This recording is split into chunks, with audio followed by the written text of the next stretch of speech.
existe plus de 100 milliards de galaxies dans l'univers visible et chaque petite galaxie contient approximativement 1 milliard d'étoiles. De plus, chaque grande galaxie en contient plus d'1 trillion.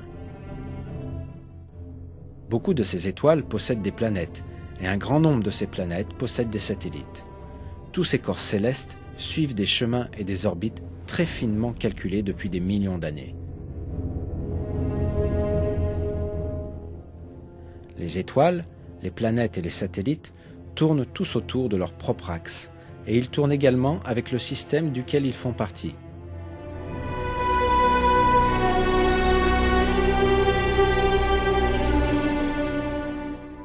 L'univers fonctionne suivant un ordre, tout comme les rouages d'une machine.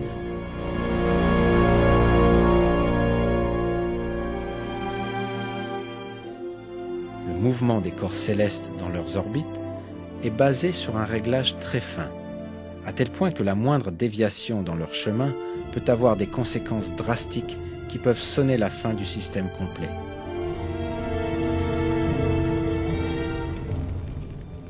Par exemple, les conséquences d'une déviation de la course de la Terre de simplement 3 mm ont été décrites ainsi.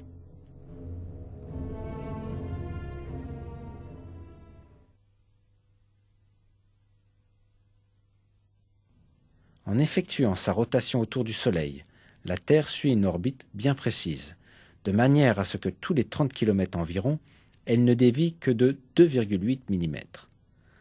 L'orbite que suit la Terre ne change jamais, car même une déviation de 3 mm seulement provoquerait des désastres. Si la déviation était de 2,5 mm au lieu de 2,8 mm, alors son orbite serait plus élevée et nous serions tous gelés. Si la déviation était de 3,1 mm, on brûlerait.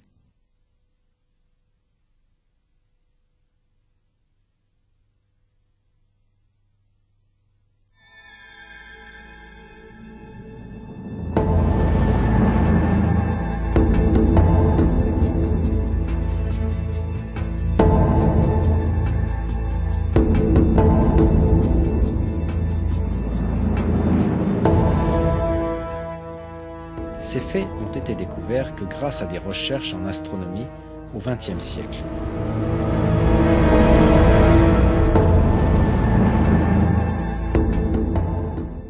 Pourtant, il a été révélé 14 siècles auparavant dans le Coran que les corps célestes tournent dans des orbites très précisément réglées.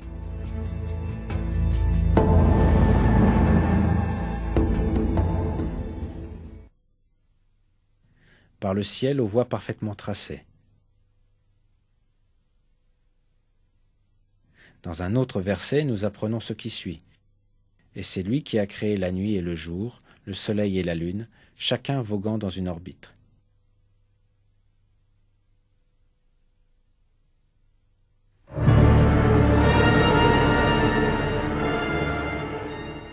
Selon les calculs des astronomes, le Soleil se déplace le long d'un chemin appelé l'apex solaire, dans le chemin de l'étoile Véga,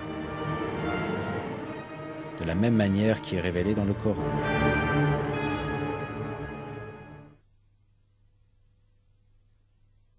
Et le Soleil court vers un gîte qui lui est assigné.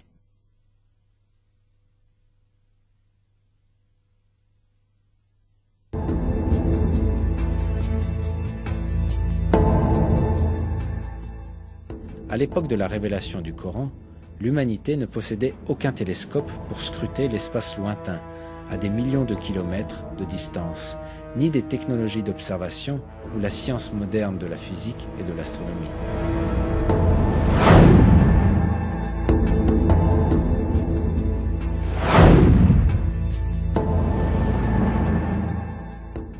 Par conséquent, il était impossible à cette époque de déterminer scientifiquement que l'espace était équipé de voies parfaitement tracées.